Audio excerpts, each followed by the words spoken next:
Good morning students, my self Asha. आज के मेरे इस ऑनलाइन लेक्चर में आपका स्वागत है। मैं आशा करती हूँ आप सभी स्वस्थ होंगे और इसी के साथ मैं आज का अपना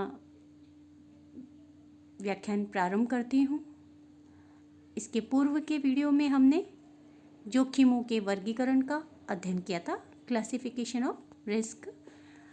आज हम जोखिमों को प्रभावित करने वाले घटकों का अध्ययन करेंगे।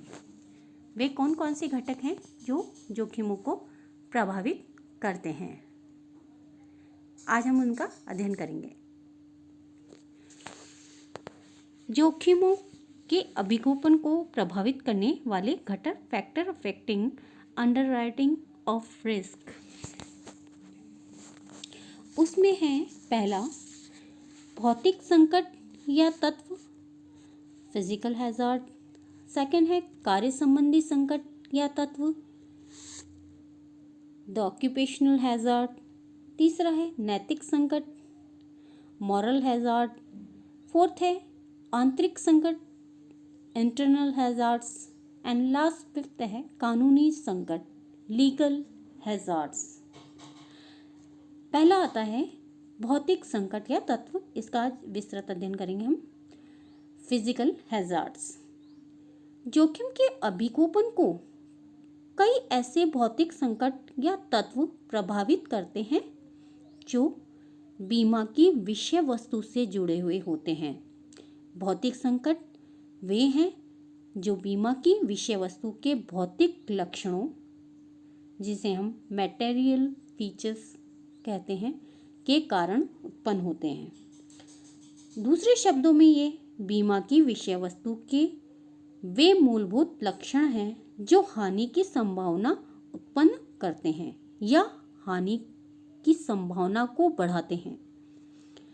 प्रत्येक प्रकार के बीमे में भौतिक संकट या खतरे पाए जाते हैं जो इस प्रकार हैं। पहला है अग्नि बीमा में, समुद्री बीमा में और विविध बीमा में और जीवन बीमा में। इन सभी में भौतिक संकट पाए जाते हैं या भौतिक खतरे पाए जाते हैं। अब अग्नि बीमा में क्या है? मकान में लकड़ी का अधिक उपयोग, जैसे लकड़ी का फर्श या पार्टीशन, चिंगारी उत्पन्न करने वाली निर्माण प्रक्रिया, बिजली के उपयोग वाली निर्माण प्रक्रिया, कृत्रिम रोशनी का उपयोग, दमकल से अत्यधिक दूरी, अत्यधिक भीड़भाड़ वाला क्षेत्र आदि अग्नि बीमा के में भौतिक खतरे माने जाते हैं। इसी तरह समुद्री बीमा में भी पुराने जहाज, हल्के जहाज, जहाज का खराब यात्रा मार्ग, माल चढ़ाने उतारने की दशाएं, ये सभी समुद्री बीमा के अंतर्गत भौतिक खतरे माने जाते हैं। विविध बीमा में स्वचालित वाहनों की दशा में अत्यधिक पुराना वाहन, अत्यधिक हल्का या छोटा वाहन, वाहन का अधिक उपयोग आदि खतरे, ये सभी इसके अंतर्गत भौतिक खतरे माने जाते हैं। चोरी डकैती बीमा में वस्तुओं का छोटा आकार, अधिक मूल्य, भूमिगत स्थानों पर होना, अलग अलग स्थान पर माल का होना, दरवाजों एवं खिड़कियों की अधिकता आदि। व्यक्तिगत दुर्घटना बीमा में वृद्ध व्यक्ति, खनन, इंजीनियरिंग, बिजली उद्योगों में कार्यरत व्यक्ति भौतिक संकटों से घिरे हुए रहते हैं। और जीवन बीमा में जोखिमों के अभिगोपन को अनेक भौतिक संकट प्रभावित करते हैं। वह हैं आयु है, लिंग है, शारीरिक गठन है, स्वास्थ्य है, व्यक्तिगत इतिहास है कि व्यक्ति का क्या इतिहास रहा है आदि, पारिवारिक इतिहास है, उसके क्या क्या शौक हैं या आदतें हैं आदि चीज़ें भी जीवन बीमा के अंतर्गत भौतिक संकट के अंतर्गत आते हैं। तीसरा सेकंड आता है हमारा कार्य संबंधी संकट, द ऑक्यूपेशनल हैजार्ड्स। कार्य संबंधी संकट वे होते हैं जो किसी बीमा प्रस्तावक या बीमा की विषय वस्तु के कार्य के स्थान, कार्य की प्रकृति या प्रक्रिया या कार्य वातावरण से उत्पन्न होते हैं। कार्य संबंधी संकटों का अनुमान निम्नलिखित आधारों पर लगाया जा सकता है। उसमें पहला है कार्य की प्रकृति। कार्य की प्रकृति पर भी जोखिम निर्भर करती है। कुछ कार्यों में जोखिम अधिक होती है तो कुछ में कम। उदाहरण के लिए मकानों की ऊंची मंजिलों पर कार्य करने वाले कारीगरों, खानों के भीतर कार्य करने वाले व्यक्तियों या कर्मचारियों, विद्युत कर्मचारियों, गोताखोरों, सैनिकों आदि का कार्य जोखिम युक्त होता है। इसी तरह सेकंड आता है धूल एवं धुआं।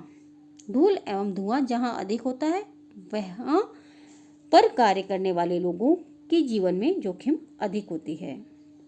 तीसरा है उत्पादन प्रणाली, उत्पादन सामग्री तथा उत्पादित माल आदि। उत्पादन की विधि तथा उसमें प्रयुक्त की जाने वाली सामग्री भी जोखिम की मात्रा को प्रभावित करती है। उदाहरण के लिए जस्ता के खनन एवं शोधन कार्य में तथा लोहा एवं इस्पात उद्योग में लगे व्यक्तियों के फेफड़ों में बीमारी होने की संभावना बहुत अधिक होती है। यह फेफड़े खराब होने का डर बना रहता है। रेफ्रिजरेटर कारखाने में कार्य करने वालों को श्वास की बीमारी हो जाती है। इसी प्रकार परमाणु ऊर्जा, विद्युत के संयंत्रों, रासायनिक कारखानों, एक्सरे आदि का कार्य करने वालों की भी बहुत बड़ी जोखिम होती है। इसी तरह आपने देखा होगा जो लोग पटाखा फैक्ट्रीज में काम करते हैं, उनकी जान को हर पल हर समय खतरा बना रहता है। नेक्स्ट, वेतन। यदि वेतन कम होता है तो जीवन स्तर निम्न रहता है तथा जोखिम अधिक होती है। अच्छे वेतन पाने वाले का जीवन स्तर उच्च होता है। कार्य के घंटे, ये सभी कार्य संबंधी संकट हैं। कार्य के घंटे, यदि कार्य के घंटे अधिक हैं या कार्य के घंटे अनियंत्रित हों तथा कार्यभार नियमित नहीं हो रहता है तो जोखिम अधिक होती है। अब आता है तीसरा, नैतिक संकट, मॉरल हैजार्ड्स। नैतिक संकट या खतरे वे हैं जो बीमित के व्यक्तिगत लक्षणों अथवा सामाजिक एवं आर्थिक वातावरण के कारण उत्पन्न होते हैं। ऐसे संकट निश्चित प्रकार के नहीं होते हैं, अतः इनका पता लगाना भी कठिन होता है। नैतिक संकट निम्न कारण से उत्पन्न होते हैं। वे हैं बेईमानी के कारण, असावधानी के कारण, जटिल बीमितों के कारण, औद्योगिक संबंधों के ठीक न होने के कारण, असामान्य सामाजिक एवं आर्थिक दशाओं के कारण। ये सभी रीजन हैं जिनके कारण नैतिक संकट उत्पन्न होते हैं। अब नेक्स्ट पॉइंट है आंतरिक संकट, इंटरनल हैजार्ड्स या फैक्टर्स। कभी कभी अभिकूपन में आंतरिक संकट उपस्थित हो जाता है। यह आंतरिक संकट बीमाकर्ता के कारण उत्पन्न हो जाता है। बीमा एजेंट यह प्रयास करता है कि अधिकाधिक बीमा पत्रों का विक्रय हो। अतः बीमा एजेंट यह चाहते हैं कि प्रमापित ही नहीं, लगभग प्रमापित जोखिमों को भी स्वीकार कर लिया जाए तथा छोटे मोटे कारणों से प्रस्ताव अस्वीकार न किया जाए। दूसरी ओर अभिगोपन विभाग के अभिगोपक प्रमापित जोखिम ही स्वीकार करने पर जोर देते हैं। ऐसी दशा में आपसी संबंधों के बिगड़ने का संकट उपस्थित हो जाता है। अतः अभिगोपन विभाग को उचित कारणों एवं तर्कों के आधार पर संकट का निवारण करना चाहिए। यदि ऐसी जोखिम का पुनर्बीमा हो जाता हो तो उसका पुनर्बीमा करवा कर भी आपसी संबंधों को बिगड़ने से बचाया जा सकता है। नेक्स्ट पॉइंट है 5th पॉइंट, कानूनी संकट, लीगल हैजार्ड्स। कभी कभी कुछ जीवन बीमा प्रस्तावों के चयन में कानूनी संकट भी उत्पन्न हो जाते हैं। कभी कभी सरकार सामाजिक सुरक्षा एवं सहायता कार्यक्रमों के अंतर्गत सभी व्यक्तियों के लिए सामूहिक बीमा को अनिवार्य कर देती है। अतः बीमाकर्ता के पास सभी का बीमा करने के अलावा कोई विकल्प नहीं होता। ऐसे कानूनी संकट उपस्थित होते ही रहते हैं। इसी प्रकार सभी पंजीकृत वाहनों का बीमा करना ही पड़ता है। इस प्रकार प्रत्येक बीमे में अनेक संकट पाए जाते हैं। बीमाकर्ता को इन संकटों पर ध्यान देकर ही बीमा करने या नहीं करने का निर्णय करना चाहिए। आज के लिए बस इतना ही। अगली वीडियो में हम आपसे पुनः नए टॉपिक के साथ मिलेंगे। धन्यवाद।